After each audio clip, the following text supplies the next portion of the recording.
நம்ம நாடா கணிதம் சேனல்ல போட்டித் தேர்வு கணக்குகள் பார்த்திருக்கோம். அந்த வரிசையில 1056 உடன் எந்த மிகச்சிறிய எண்ணை கூட்ட அது 23ஆல் மீதியின்றி வகுப்படும். இது ஒரு நம்பர் குடுத்துட்டு அந்த நம்பரோட கூட்ட சொல்றாங்க. ஆனா கூட்டுற நம்பர் என்ன இருக்கணும்னா, சிறிய நம்பரா இருக்கணுமா. இந்த சிறிய நம்பர் கூட்டுனா அது எதால வகுப்படணுமா? 23ஆல வகுப்படணுமா? எப்படின்னு போய் பார்ப்போமா? ரொம்ப எளிமைதான். குடுத்திருக்க நம்பர் எடுத்துக்கோங்க. 1056 எதால மீதியின்றி வகுப்படணும்? 23ஆல மீதியின்றி வகுப்படணும். அப்ப 23 எடுத்துக்கோங்க. 23ஆல இத வகுத்துக்கங்க ஃபர்ஸ்ட்டு. 23ஆல வகுப்போமா? 4 23 சேர்ந்துச்சுன்னா, நம்மளுக்கு என்ன கிடைக்கும்? 92 ரைட்டா? பேலன்ஸ் எவ்வளோ?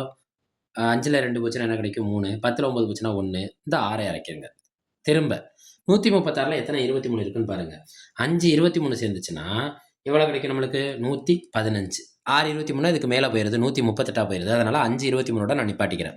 6ல 5 போச்சுன்னா 1. 3ல 1 போச்சுன்னா 2. இப்ப மீதி 21. மீதி என்ன நம்மளுக்கு கிடைச்சிருக்கு? 21. இப்ப எந்த மிகச்சிறிய எண்ணை கூட்ட? கேள்வியில கூட்டன்னு குடுத்தா நீங்க கழிச்சிருங்க. எதுலருந்து எத கழிக்கணும்? இந்த வகுத்தியிலிருந்து நம்ம வகுத்தோம்ல, அந்த வகுத்தியிலருந்து இந்த மீதி என்ன செஞ்சுருங்க? கழிச்சிருங்க. வகுத்தி என்ன? 23. மீதி என்ன? 21. கழிச்சா நம்மளுக்கு என்ன கிடைக்குது? 2. இந்த 2 தான் விடை. குடுத்திருக்க ஆப்ஷன் என்ன? டி.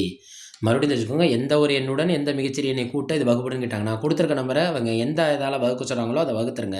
அந்த வகுத்தியிலிருந்து இந்த கிடைச்ச மீதிய கழிச்சீங்கன்னா, அந்த டிஃபரன்ஸ் தான் அந்த மிகச்சிறிய எண்ணா மாறிரும். நம்ம அரடா கணிதம் சேனல சப்ஸ்கிரைப் பண்ணி சப்போர்ட் பண்ணுங்க. ஃபிரெண்ட்ஸ் அண்ட் ஃபேமிலிக்கு ஷேர் பண்ணுங்க. போட்டித் தேர்வுல வெற்றி பெறுங்க. வாழ்த்துக்கள். அதற்கு நம்ம அரடா கணிதம் சேனல பயன்படுத்திக்கோங்க.